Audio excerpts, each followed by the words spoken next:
Hey, what's up? It's Burnt Water. I'm doing a review on the new Cnideria rod, and I figured, okay, I got it on this character, surprisingly. I don't have the footage for it, though. So let's jump right into it. So the Cnideria rod is actually quite good. It's got on appearance, it has a low base damage of only 235, as compared to the T6 Scepter's 436, or the, well, 252 isn't that bad, but it has a slowing. But what makes the scepter actually good is it does 100. Its damage is increased by 100 for each target that you miss. For example, or for each subsequent target. Sorry.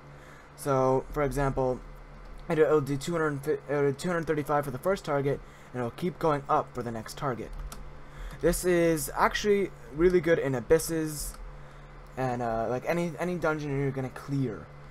Like for example, well, yeah, the Abyss of Demons.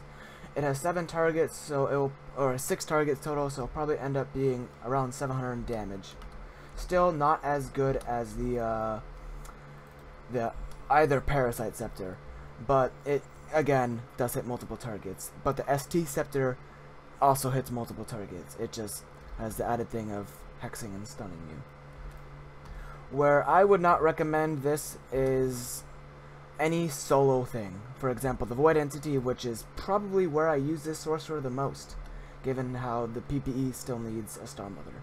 So I will not be using this against the Void Entity or the Marble Colossus, given how its damage is significantly lower against them. I would use a Parasite Scepter if I fucking had one, or the ST one, but not this. Also, it appears to shine pretty well in Godlands, and as you can see here, it does, even though it's not the Godlands, it ends up one-shotting enemies, as it does higher and higher amounts of damage.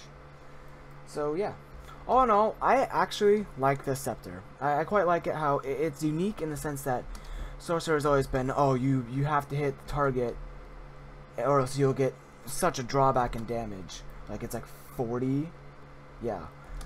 But with this, it's like, it actually encourages you to, like, go for the lesser enemies first and hope that it chains enough to hit the target that you, like, really want to hit. Like, for example, in a wine cellar, you'll go for O2 and you'll hit, like, 30 of his henchmen before hitting O2. But with this, it's like, hey, I'm able to hit O2 for, like, 700 damage and, like, get, like, the other enemies 300 damage down instead of, like, being the opposite. So, that I quite like.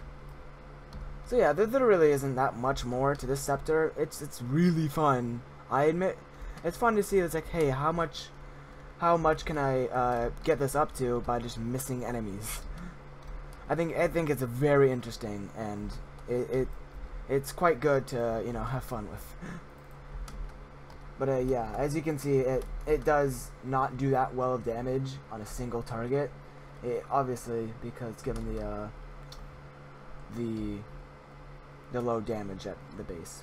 But it does give 2 dex, 2 defense, and 2 wisdom, which boosts it quite a lot. And Sorcerer does need a bit more dex, especially given the Wand of the Fallen, which I recently acquired on this PPE after the Mountain Temple event ended, which made me very happy. I actually got it from Epic Quest just a little bit ago. And it's funny because I also got a Wand of the Fallen on a PPE I'm doing. I'm like, okay.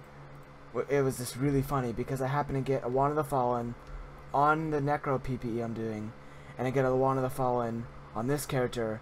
It's like back to back from Epic Quests. It's insane. I actually really want to test this in the D-Docs, so as soon as this crystal cracks, I'll show you guys the scepter, because I imagine it working really well in D-Docs. Like, because of the hordes of enemies that just like to rape you in the face. Also, how cool it would have been if I had gotten a Sea Wand. Yeah, let's see what this thing can do. Yeah, I prefer the Parasite Scepter over it if I had one, the ST one, because that one would be amazing. But unfortunately, I wasn't lucky enough to get it.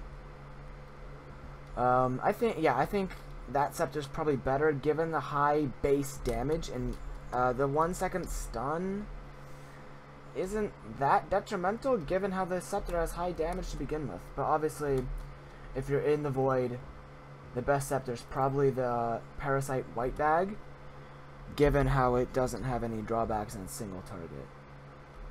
Because the void is literally just flat DPS that you're just going to want to pump out. And that's why this scepter doesn't shine as well, because it does not have that flat DPS that you can just get. But yeah, Godlands, use this. And it is 900 feed power if you've got that uncommon pet you want to feed. Quite good overall. I literally just got it and I was like, okay, I gotta record this. Yeah. And also it's got a 90 MP cost, which is the exact same. Yeah. Thank you so much for watching. If you like this, check out some other videos. I do PPEs quite a lot. Yeah. Just like, comment, subscribe. And yeah. By the way, I'm not doing a part 2 for the sorcerer PPE. I can't be bothered.